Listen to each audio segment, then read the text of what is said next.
যেখানে কিনা মুখ্যমন্ত্রী মমতা বন্দ্যোপাধ্যায়কে দেখা গেল মতুয়াদের গড়ে এবং বনগাঁর আরো দুটো জায়গায় কিন্তু মুখ্যমন্ত্রী মমতা বন্দ্যোপাধ্যায়ের সভা।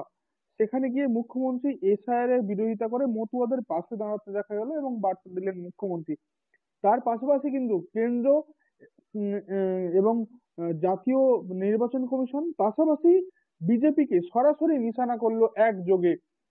বিজেপির কথাই ইলেকশন কমিশন কাজ করছে, বিজেপির কথা মতো সমস্ত আহ, আহ, কলকাঠি নাড়ছে বিজেপি, এমনটাই অভিযোগ তুললেন। পাশাপাশি তিনি এটাও বিতর্কের মধ্যে একটা শুরু হলো, যেটা কিনা মুখ্যমন্ত্রীকে হেলিকপ্টার দেওয়া নিয়ে তিনি সরাসরি বললেন যে আমার উপর আক্রমণ করলে কিন্তু পাল্টা আক্রমণের জন্য তৈরি থাকতে হবে, আমি কিন্তু দেশকে হেলিয়ে দিতে পারি, এমনটাও হুঁশিয়ারি দিলেন মুখ্যমন্ত্রী সভামঞ্চ থেকে।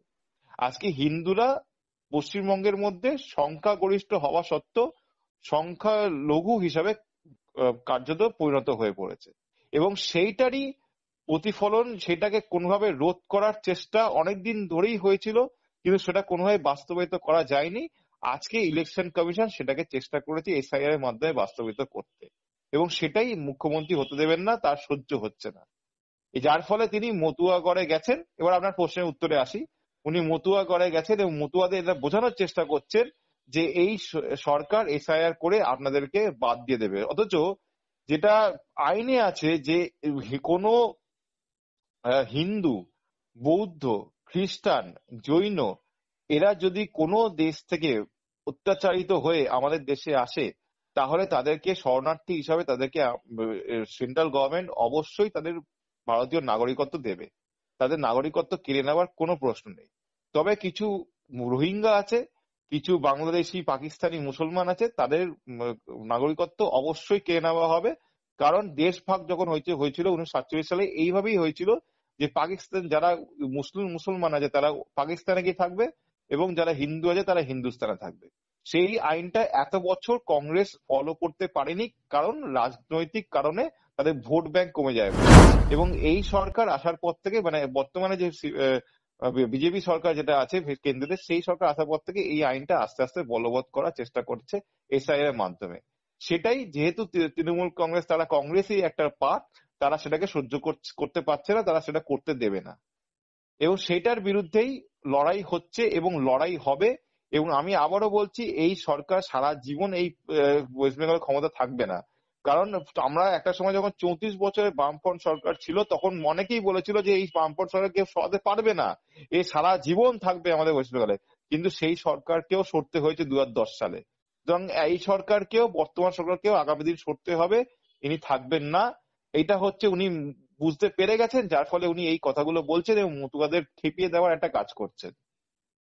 এই দিক দিয়ে বলবো, বিজেপিতে যারা আছেন নেতা মন্ত্রীরা, তাদের মধ্যে কিছু কিছু নেতা মন্ত্রী আছে যারা একটুখানি পড়াশোনা, তাদের হচ্ছে শিক্ষাগত যোগ্যতা খুব কম, ওই জন্য তারাও ব্যাপারটা ঠিক করে বুঝতে পারছে না। তারা এই দিদিমণি বা তার পার্টির বিভিন্ন নেতা মন্ত্রীদের কথা শুনে তারাও নিজের মতন উল্টো পাল্টা বলতে শুরু করছে মিডিয়ার সামনে।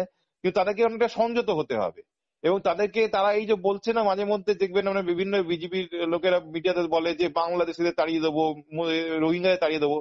কেন তোমরা এটা বলছো না ভাই যে পাকিস্তানদেরকে তাড়াবো?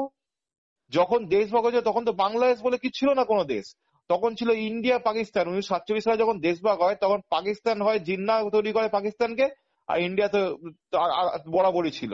তোমরা কেন বলছো না যে পাকিস্তানিদের আমি দেশ থেকে তাড়াবো? আমাদের দেশের মধ্যে তো প্রচুর পাকিস্তানি ভর্তি আছে। এই যে বিভিন্ন বলিউড, এই যে মুম্বাইতে যে বলিউড ইন্ডাস্ট্রি আছে, সেই বলিউড ইন্ডাস্ট্রির অর্ধেক সংখ্যক পাকিস্তানি অ্যাক্টর, অ্যাক্ট্রেস, গায়ক, সিঙ্গার, তারা তো ভর্তি। কেন তোমরা বলছো না যে আমরা তাদের সেই পাকিস্তানিদেরকে তাড়াবো? কেন শুধু তোমরা বলছো বাংলাদেশ তাড়াবো, রোহিঙ্গা তাড়াবো, কেন পাকিস্তানিদের কেন তাড়াবো না?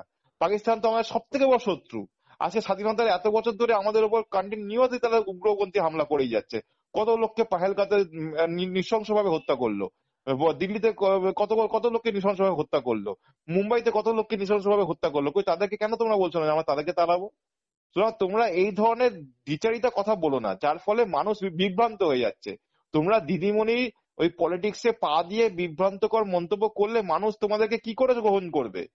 এটা একটা সব থেকে বড় প্রশ্ন, সেটা বোঝার চেষ্টা করো, একটু বুদ্ধি দিয়ে কাজ করতে হবে, শুধুমাত্র আবেগে ভাসলে হবে না। এক, এবার আসছি দিদিমণি হচ্ছে হেলিকপ্টার নিয়ে বিভ্রাট। দিদিমণির হেলিকপ্টার পরিবহন দপ্তর ভাড়া নিয়েছিল কার থেকে? একটা লন্ডনের একটা কোন সংস্থা থেকে, তার থেকে নাকি উনি ভাড়া নিয়েছিল। তো যখন বিদেশি কোনো সংস্থা থেকে কোনো হেলিকপ্টার ভাড়া নেওয়া হচ্ছে, তো তখন তার ফিটনেস দেখার দায়িত্ব কার? পরিবহন দপ্তরের দায়িত্ব। তো পরিবহন দপ্তর সেই ফিটনেসটা কেন দেখেনি? তার ইন্স্যুরেন্স শেষ হয়ে গেছে, কেন তার আগে থেকে চেক করেনি? সুতরাং এখানে রাজ্য সরকারও অনেক ক্ষেত্রে দায়ী আছে।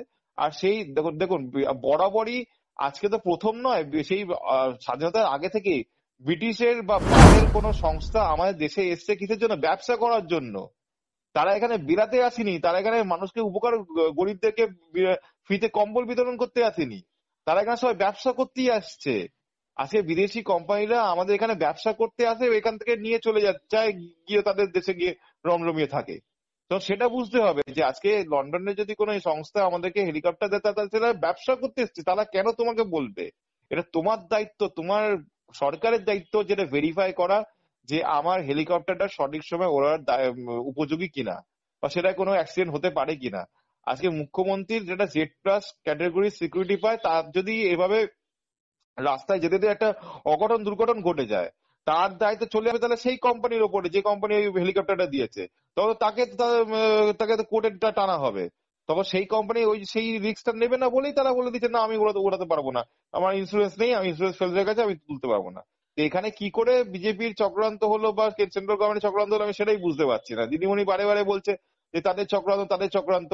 আপনার সরকারের এটা সব থেকে বড় হচ্ছে গাফিলতি, যে তারা কেন চেক করেনি যে আমার হেলিকপ্টারের সাথে আমাদের যে চুক্তিগুলো সেগুলো ঠিকঠাক আছে কিনা, বা তার যে ফিটনেস আছে সেটা ঠিকঠাক আছে কিনা। এটা আপনার দেখার দায়িত্ব, আপনার সরকার দেখার দায়িত্ব, এটা সেন্ট্রাল গভর্নমেন্টের দেখার দায়িত্ব নয়।